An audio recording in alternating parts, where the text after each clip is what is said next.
Assalamualaikum warahmatullahi wabarakatuh. Good morning, student. How are you doing? Hopefully, you are all good and ready for our lesson today. By the way, welcome to chemistry class with Miss Triana. Today, we will learn about electrochemistry. But first of all, let's say Basmalah. Bismillahirrahmanirrahim. Hopefully, Allah always giving us His blessing and His guidance. Apa itu elektrokimia? Merupakan studi tentang proses kimia yang menyebabkan elektron bergerak. Pergerakan elektron ini disebut listrik, yang dapat dihasilkan oleh pergerakan elektron dari satu unsur ke unsur lainnya dalam reaksi yang dikenal sebagai reaksi oksidasi dan reduksi. Terdapat dua sel elektrokimia, yaitu sel Volta dan sel elektrolisis. Persamaan di antara kedua sel ini yang pertama, keduanya menggunakan elektroda yang terdiri dari katoda dan anoda, serta elektrolit atau zat yang dapat menghantarkan arus listrik. Yang kedua, akan terjadi reaksi reduksi di katoda dan reaksi oksidasi di anoda. Sedangkan perbedaan yang pertama, sel Volta memiliki katoda yang merupakan kutub positif dan anoda kutub negatif. Sedangkan pada sel elektrolisis, katoda merupakan kutub negatif dan anoda kutub positif. Yang kedua, pada sel Volta terjadi perubahan reaksi kimia menjadi energi listrik.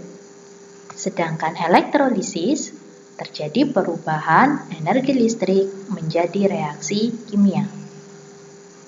Perbedaan yang terakhir, pada sel Volta terjadi reaksi redoks spontan, yaitu reaksi yang dapat berlangsung dengan sendirinya.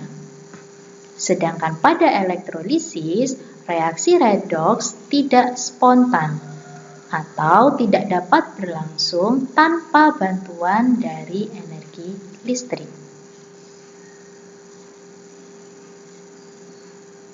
Hari ini kita akan belajar tentang sel Volta. Berikut rangkaian alat pada sel Volta.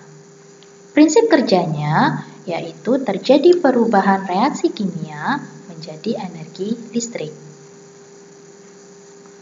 Terdapat dua beker gelas yang masing-masing beker terdiri dari larutan elektrolit. Ke dalam masing-masing beker gelas ini dicelupkan elektroda. Yang pertama, anoda yang digunakan adalah logam seng atau zinc yang menjadi kutub negatif. Dan katoda yang digunakan adalah logam tembaga atau Cu. Kedua elektroda ini dihubungkan pada alat yang disebut dengan voltmeter. Dan kedua beker gelas ini dihubungkan dengan jembatan garam. Jika kita menggunakan anoda seng, maka larutan elektrolit yang digunakan juga harus mengandung ion Zn2+. Misal, seng sulfat. Maka dalam larutan, seng sulfat akan terurai menjadi ion Zn2+ dan ion sulfat. Jika kita menggunakan katoda Cu, maka larutan elektron yang digunakan juga harus mengandung ion Cu2+. Dalam hal ini digunakan larutan tembaga 2 sulfat yang terurai menjadi Cu2+ dan sulfat. Reaksi pada sel Volta diawali pada kutub negatif atau anoda. Ingat, reaksi yang terjadi pada anoda adalah reaksi oksidasi atau reaksi melepas elektron.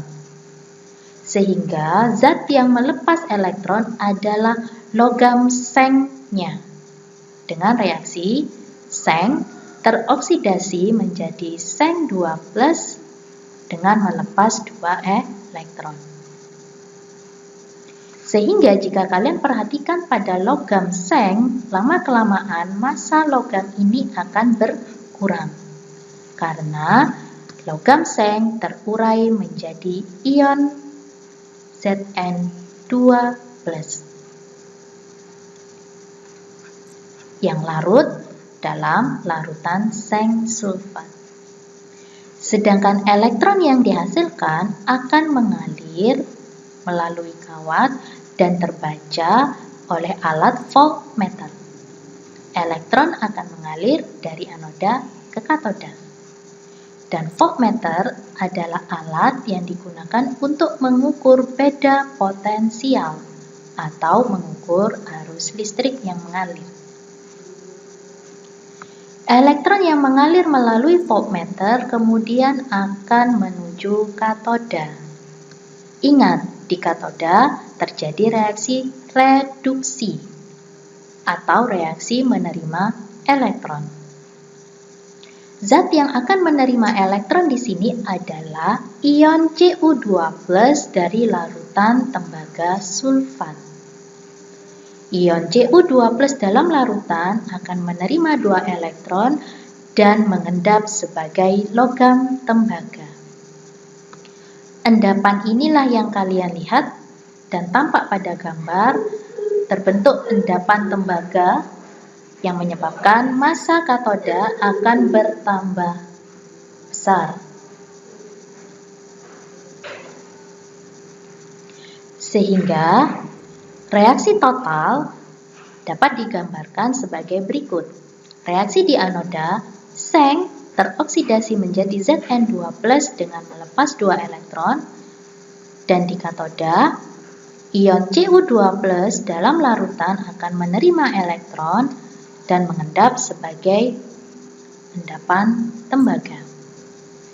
Karena reaksi ini melepas elektron dan menerima elektron dalam jumlah yang sama, maka elektron bisa dicoret atau mengurangi, gitu ya. Sehingga reaksi totalnya adalah Zn bereaksi dengan Cu2+ menghasilkan Zn2+ dan logam tembaga. Berikut adalah reaksi total yang terjadi pada sel volta.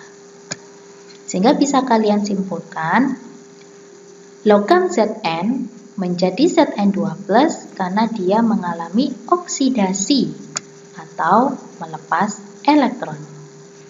Sedangkan Cu2+ menjadi Cu terjadi karena Cu2+ mengalami reduksi atau menangkap elektron. Pada proses sel volta terjadi perubahan komposisi muatan positif dan negatif dalam masing-masing beker gelas, di mana pada beker gelas sebelah kiri jumlah ion positif akan bertambah banyak karena proses reduksi yang terjadi.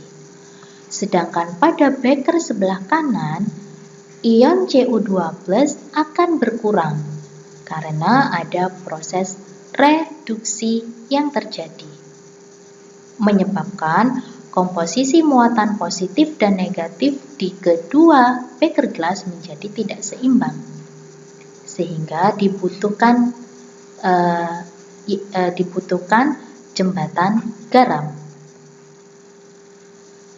Jembatan garam berisi gel yang terdiri dari senyawa garam yang terbentuk dari ion positif Na+ dan ion negatif SO4 2-min. Fungsi jembatan garam adalah menetralkan muatan listrik pada kedua beker gelas.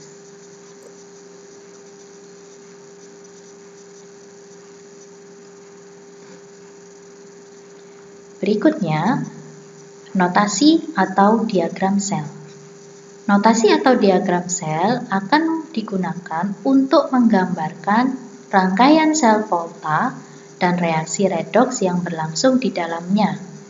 Secara umum, penulisan notasi sel volta dapat dituliskan sebagai berikut. Reaksi pada anoda dituliskan di sisi kiri dan reaksi pada katoda pada sisi kanan, di mana anoda dan katoda dipisahkan oleh jembatan garam. Kemudian reaksi yang terjadi di anoda adalah oksidasi, yang bisa kalian tuliskan reaksinya, yaitu Zn teroksidasi menjadi Zn2+. Kemudian elektron yang mengalir ditangkap oleh katoda dan bereaksi dengan ion Cu2+, mengalami reduksi sehingga menghasilkan logam Cu. Jadi penulisan notasi sel harus sesuai aturan ini. Di sebelah kiri menunjukkan reaksi oksidasi pada anoda dan di sisi kanan menunjukkan reaksi reduksi yang terjadi pada katoda.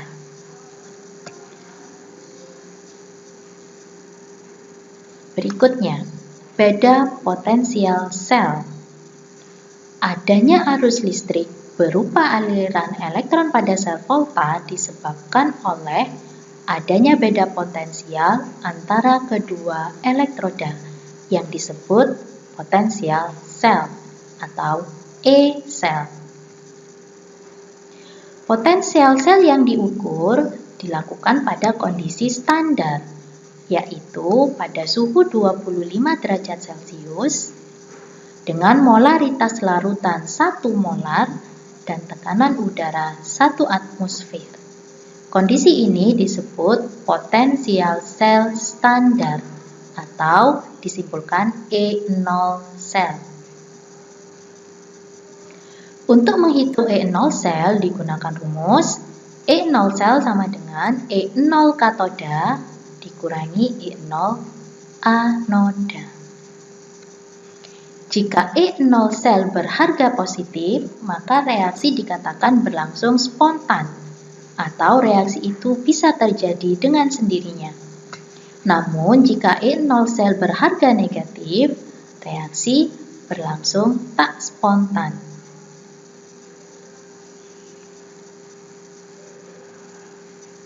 Bagaimana cara menghitung E0 sel? Berikut contohnya. Berdasarkan sel volta yang sudah kita bahas sebelumnya, diketahui E0 unsur Zn bernilai min 0,76 volt. E0 Cu bernilai plus 0,3 volt. Tentukanlah nilai beda potensial sel menurut data di atas. Maka silakan gunakan rumus E0 sel sama dengan E0 katoda min E0 anoda. Di mana pada sel volta sebelumnya yang berfungsi sebagai katoda adalah logam Cu dan yang berfungsi sebagai anoda adalah logam Seng. Maka masukkan nilainya plus 0,34 dikurangi min 0,76, maka nilai E0 sel untuk sel volta ini adalah plus 1,1 volt. Maka dapat dikatakan reaksi ini berlangsung spontan.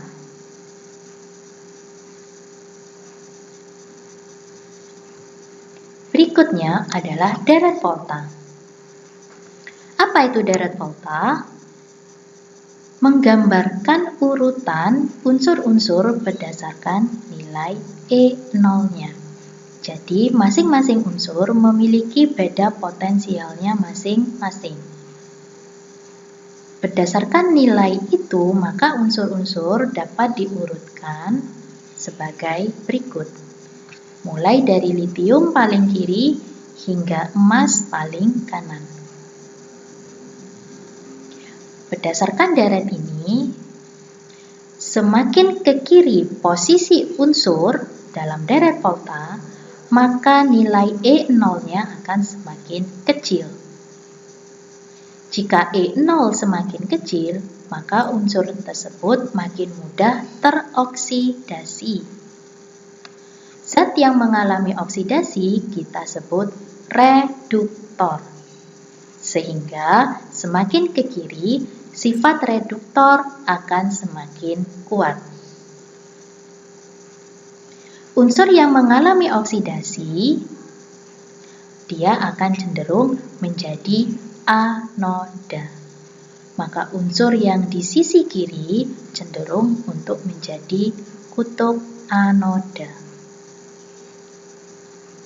Sebaliknya, semakin ke kanan posisi unsur dalam deret volta, maka nilai E0-nya akan semakin besar.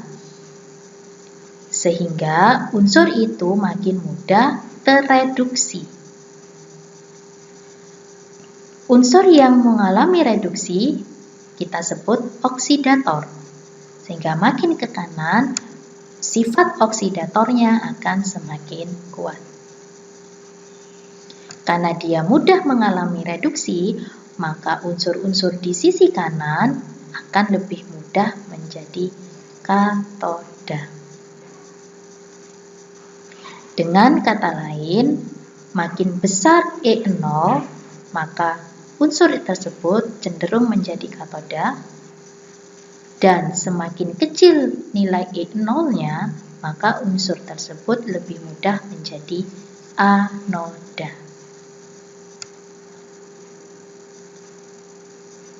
Contoh soal. Berdasarkan data deret volta, tentukan apakah reaksi berikut ini berlangsung spontan atau tidak. Soal yang pertama. Logam magnesium bereaksi dengan larutan Zn2+ menghasilkan larutan Mg2+ dan logam seng. Langkah pertama, tentukan terlebih dahulu unsur mana yang mengalami oksidasi dan reduksi. Mg menjadi Mg2+, berarti dia mengalami oksidasi karena melepas elektron. Sehingga Zn2+ menjadi Zn, dia mengalami reduksi karena menerima elektron. Maka kita simpulkan Mg mengalami oksidasi, Zn2+ mengalami reduksi. Karena itu, dalam reaksi ini Mg berfungsi sebagai anoda dan Zn berfungsi sebagai katoda. Kemudian kalian lihat deret volta. Perhatikan posisi logam Mg dibandingkan logam Zn. Mg berada di sisi kiri dari Zn, maka Mg akan lebih mudah teroksidasi dan Zn lebih mudah tereduksi. Sehingga Mg akan menjadi anoda dan Zn akan menjadi katoda. Maka reaksi ini dikatakan reaksi spontan. Soal berikutnya. Diketahui notasi sel terdiri dari logam Pb dan logam Cd, timbal dan kadmium. Ingat, notasi sel menunjukkan bahwa di sisi kiri berfungsi sebagai anoda dan di sisi kanan berfungsi sebagai katoda. Silahkan kalian buktikan apakah reaksi ini dapat berlangsung atau tidak. Dengan mudah kalian tentukan sisi kiri jembatan garam berfungsi sebagai anoda dan di sisi kanan berfungsi sebagai katoda. Kemudian perhatikan letak unsur ini dalam deret volta. Ternyata kadmium berada di sisi kiri dari timbal. Maka seharusnya kadmium yang menjadi anoda dan timbal yang menjadi katoda. Karena kadmium memiliki E0 lebih kecil daripada PB. Sehingga dapat disimpulkan reaksi ini tidak berlangsung atau reaksi ini tak spontan. Berikut cara menentukan bagaimana reaksi bisa berlangsung spontan atau tidak. Kesimpulannya, sekali lagi, semakin kecil nilai E0 unsur, maka dia cenderung menjadi anoda. Semakin besar nilai E0 unsur, maka semakin mudah dia menjadi katoda. Silakan kalian kerjakan 2 soal berikut ini dan dikumpulkan di KI 3. Demikian pembelajaran kita hari ini. Thank you for joining today's class. Hopefully you can understand our lesson very well. See you next time. Assalamualaikum warahmatullahi wabarakatuh.